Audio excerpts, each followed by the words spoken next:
I don't care where you're hunting, every state has its own challenges, and obviously the wind was going to be one of our big challenges in Nebraska. Now, one of the cool things is the fact that I had a tag for both antelope and whitetail. Now, we were hunting with Craig with Get Her Done Outfitters, and honestly, I don't think you can find a nicer person on earth to hunt with.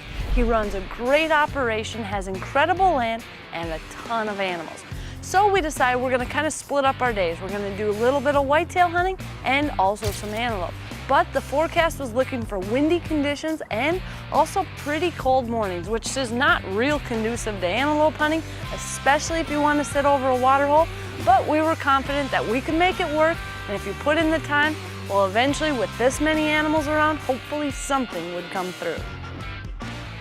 Now, we've been fighting some really tough winds out here in Nebraska, but today what I've decided to do is I need to shoot in this and know exactly where I'm hitting. Now, right now we're looking at probably 40-mile-an-hour winds with 50, maybe even 60-mile-an-hour gusts. That's not possible to hunt in, but this evening it's supposed to lay down a little bit. So what I'm going to do now is shoot at 20, 30, 40, just to see where my arrows are. Right now the wind's straight in my back, but I'm going to try to change it up a little bit and just see how my bow is shooting in this type of wind. Wind is not good for hunting.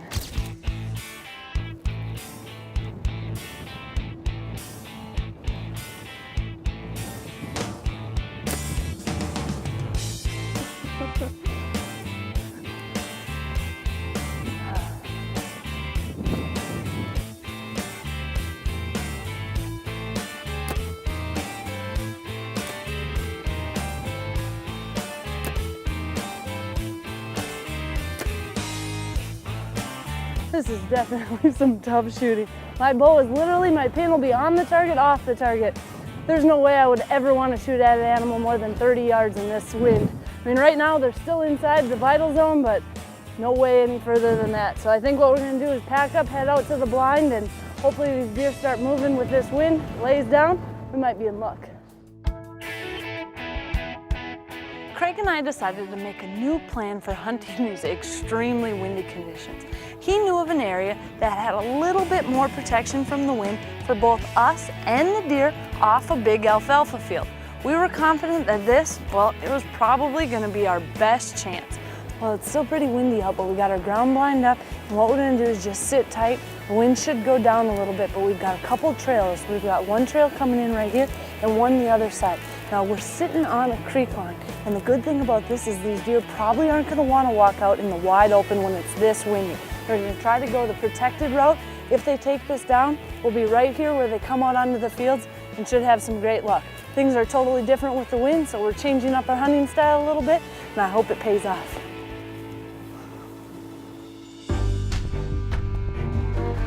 A couple hours in, the wind finally laid down and the deer began to move. The field was literally just starting to fill up with deer, and there was one really cool buck that was heading our way.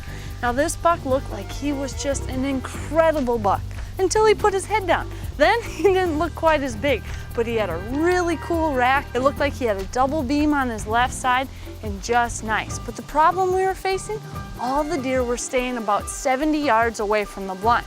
Now, I wasn't sure if this was because we just had put a blind up or if that's just the part of the field they wanted to be on. But as we sat in that blind and the evening went, more and more deer were feeding out in front of us. And with a gun, well, you would be done. You could take your pick on any one of these. But with a bow, I needed them to get in a little bit closer.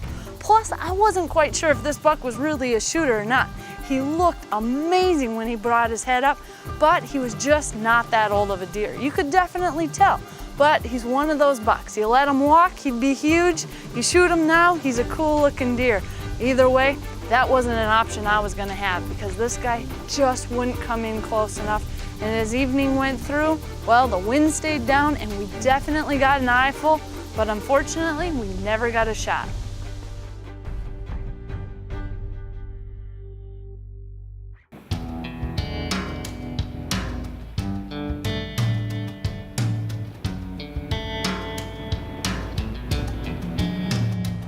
I'm out hunting in Nebraska right now. It's an early season whitetail hunt and these bucks are coming to the alfalfa. The problem this evening, well, we have got huge wind gusts. I'm in a pretty big tree right now and my tree is drifting back and forth. I'm not positive I would even be able to make a 20-yard shot right now with these kind of gusts. The thing is, we're gonna sit tight, and I'm hoping this wind dies down this afternoon, because if it doesn't, unfortunately, we might be watching a big buck at 20 yards, and there is no way to take a shot. This kind of wind, my arrow will drift right off that deer. My plan was to stick it out in the tree, but it got so windy that I knew there was no way I could take a shot, and we weren't seeing a lot of deer in close. So I decided it's time to get down, and we actually moved to the blind we had sat the night before. It was only a couple hundred yards away, so once we got in, we still had plenty of time left. And of course, as evening went down, the wind finally settled down and the deer started moving again. Deer were just coming out of everywhere, and the nice thing is, well, we were seeing bucks that we hadn't seen before. In fact, a big framey 8 jumped the fence, and as soon as I saw him, my mouth dropped, because this would be a perfect buck. He was one of the older deer we had seen, but unfortunately, again, he stayed right outside of 70 yards and just never came in for a shot. But there were plenty other deer coming, so our spirits were still high.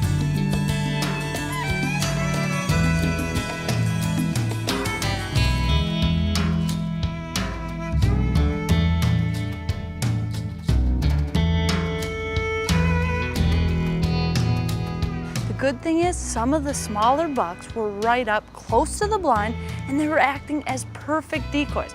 So I thought we might be in luck. Now as I glanced up, I saw that same buck from last night coming in. This time he came in close enough that I was able to get a good look at him with my binoculars, and I determined he was a really young deer. Again, a really cool buck, but a buck that really should live on. So I decided to focus my attention back on the 2 mature bucks that I saw in the herd. One big 8 and a nice 10. Now both these bucks were by each other, and they finally started moving their way toward my blind. First, the bigger 8 came through.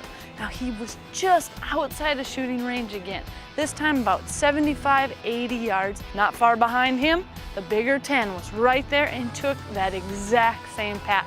And that's the problem. Some of these deer, if one chooses to go a little bit wider, a lot of times the other one follows, and that's exactly what happened. But unfortunately, that's the way my luck was going.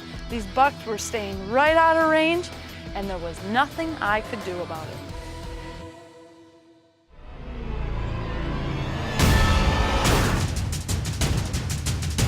Tip of the Week is brought to you by Can-Am ATVs and side-by-side vehicles.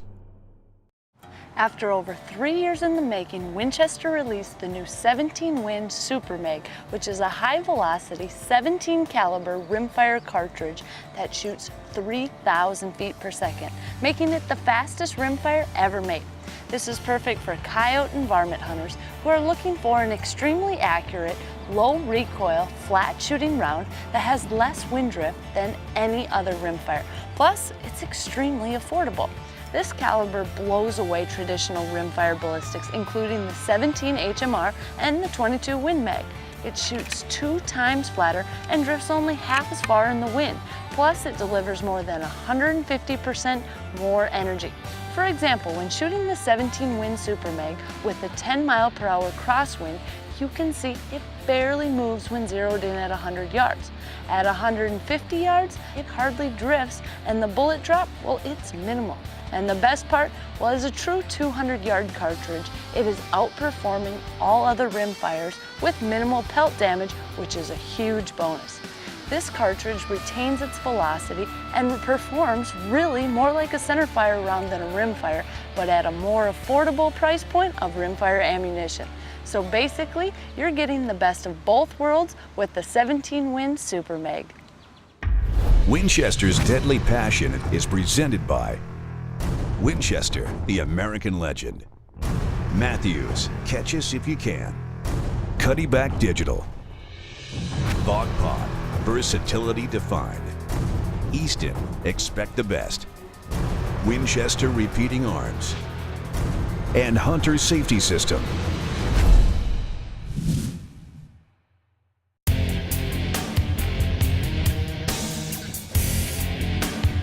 The whitetail hunting, well, it was absolutely exciting. But we had decided that we were gonna go for antelope in the mornings. So the next morning, Well, we were after it for antelope, and there were a ton of antelope out in the field. You could see so many, and we were sitting at the one watering hole. Well, as we were sitting in there, there were bucks coming in, does coming in, and it was really pretty cool to watch. I don't care what you're hunting, when you can have a lot of animals in close, it makes it exciting. And for the fact, I'd never shot an antelope before, so I wasn't gonna be real choosy on this, but I wanted to get a nice buck at that.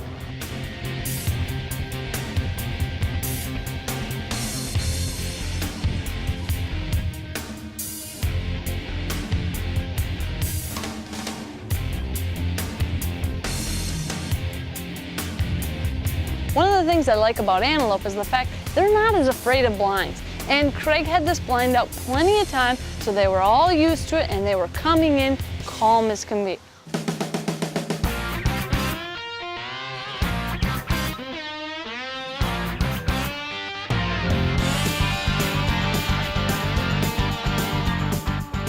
Now, these weren't all giant bucks, but it's pretty exciting to have antelope in close, and when you've never shot one before, well, they all look good.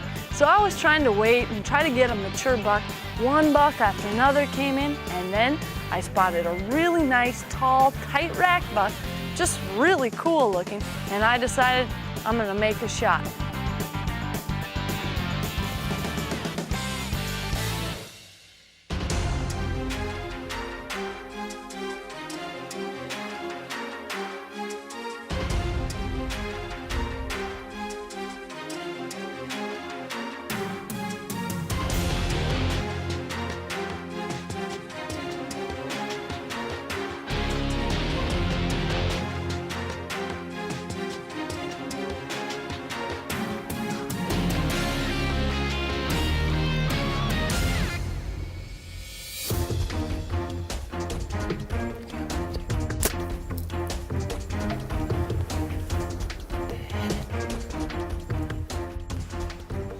I just missed a beautiful animal. Really nice buck came in, was kind of cautious, not sure if he wanted a drink.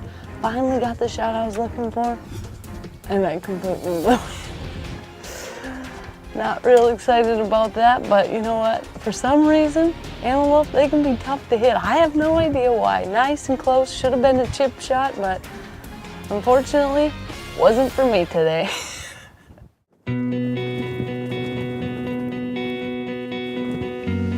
Instead of the weather improving in Nebraska, it actually got worse. And now, not only was the wind blowing out of control, but it was downright freezing. Everything was spooked by the wind, and shots were becoming nearly impossible.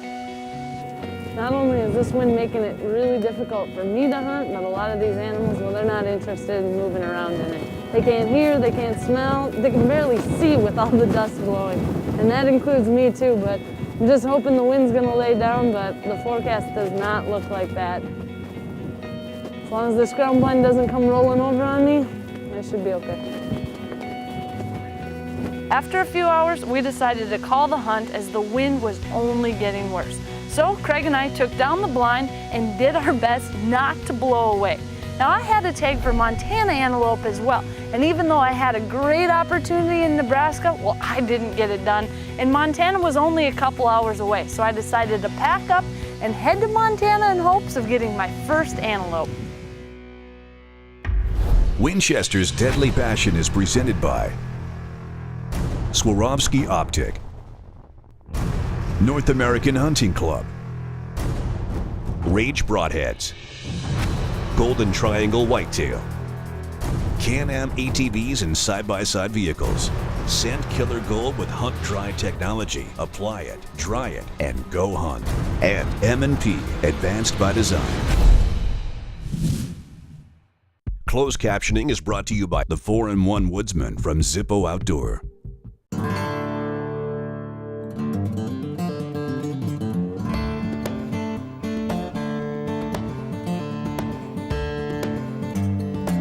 There are a few spots that I really love going back to because you get to know the people. You get to become friends with them. And CJ is one of those people at Powder River Outfitters. I usually try to get out there for an antelope hunt, a whitetail hunt, and I've had just a blast over the years. I've taken some absolutely incredible bucks rattling, some early season, but I've never been lucky enough to take an antelope.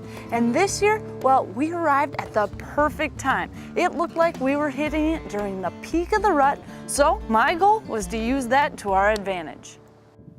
We're out here at first light, and today for antelope hunting, how we're gonna do it is I'm actually gonna put decoys out and use a blind. Now, one of the toughest part of putting decoys out when you're bow hunting, well, it's the fact that you can't hardly get a good shot. So what I'm gonna do is put these decoys out, I'm gonna have a bedded doe, and then I'm gonna put a buck standing behind her.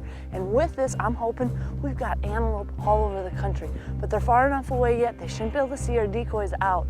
I'm gonna get in the blind so I'll have the cover to be able to draw, shoot, and I'm hoping these bucks come right into our decoys just like they would if you were doing it spot and stock, but I'll be able to use the blind to help me out. Now with this buck decoy, I'm hoping he's small enough that these antelope shouldn't be too scared of him, and I'm gonna put him behind there. Now this is a big feeding field. These antelope are out here all day. I've literally seen them out within the hay bales all times of the day. There's not really any water close by, so this is gonna probably be our best bet. I've always wanted to decoy antelope, but instead of doing it spot and stock, I'm gonna try this out of a blind. If this doesn't work, well, then we might regroup and try to find something else.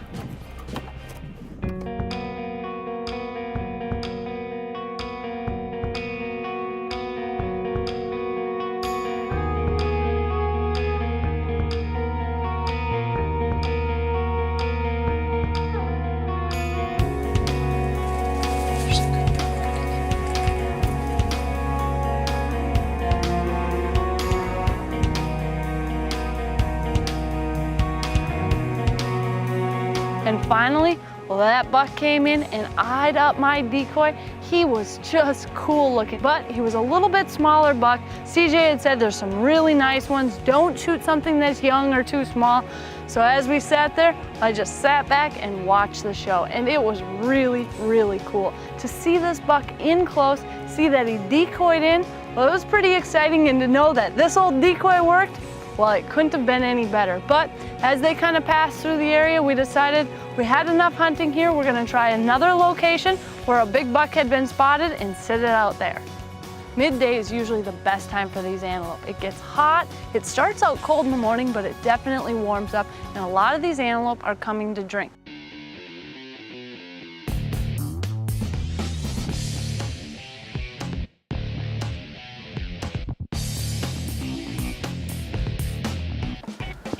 Well, we just had a badger come right into the water hole. We hadn't even been here probably 5 minutes, and he just appeared right here at the watering hole, got a drink. It was pretty cool. He came here, and he actually ended up going around the blind and kind of just went off. Glad he didn't try to come in and get in the blind with me, because then we might have had a whole different situation, but pretty cool to see. Everything looks good. Now we just need the antelope to show up.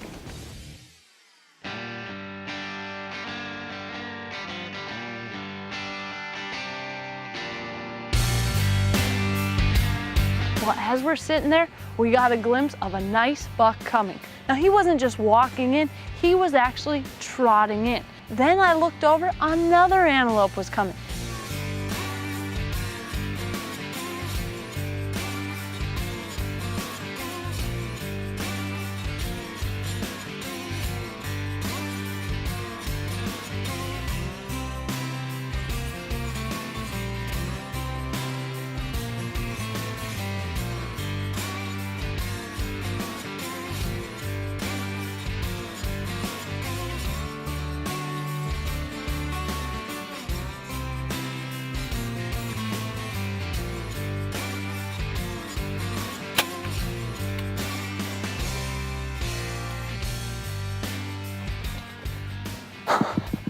We just had a huge buck come in almost at the last minute. I had a nice buck in front of me coming.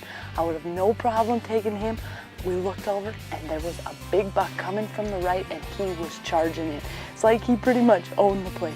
Just an awesome deal. Finally got a beautiful antelope down, and I'm pretty sure he barely even made it to the crest of the hill. Check this out.